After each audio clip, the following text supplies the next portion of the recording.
So hello everyone, myself Advocate Gautam Arswal, legal advisor at Dialyzy. Welcome to Dialyzy. Today in this video I am going to discuss with you what are the powers which are being given under Constitution of India to Election Commission of India. We all know, we all heard that Election Commission of India is a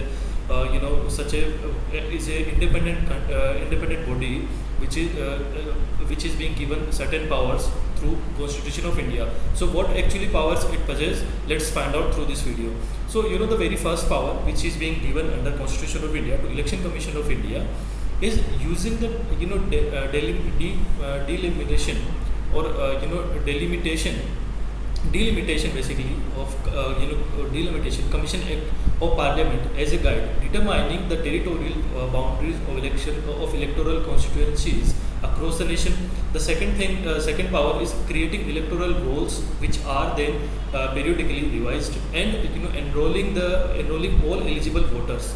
The third one is distributing election schedules and dates and reviewing nomination forms. The fourth one is the process of recognizing political parties and assigning them electoral insignia. The sixth one is acting as a court to resolve arguments over the decision to recognize political parties and assign them election symbols.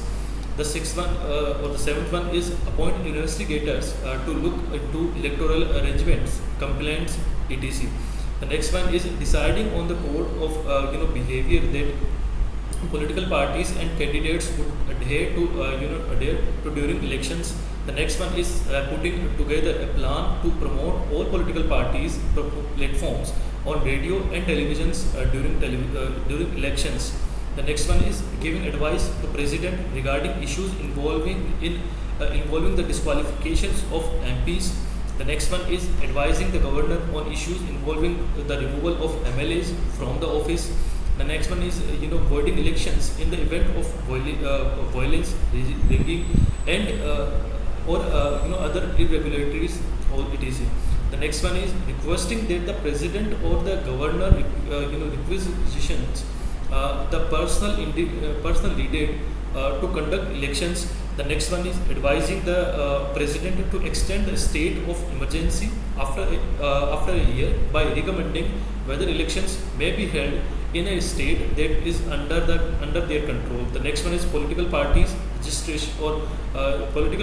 registration and designation as national or state parties depending on their poll performance.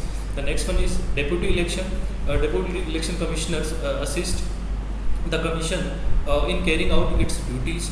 The commission appoints the deputy elections who are drawn from the civil service.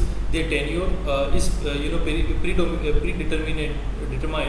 The secretaries, deputy secretaries, joint secretaries, and under secretaries working in the secretariat of the commission provide assistance to them. So that's all about the discussion of powers of Election Commission of India. I hope you pretty much clear with the facts. In case of any confusion, do let me know in the comment section.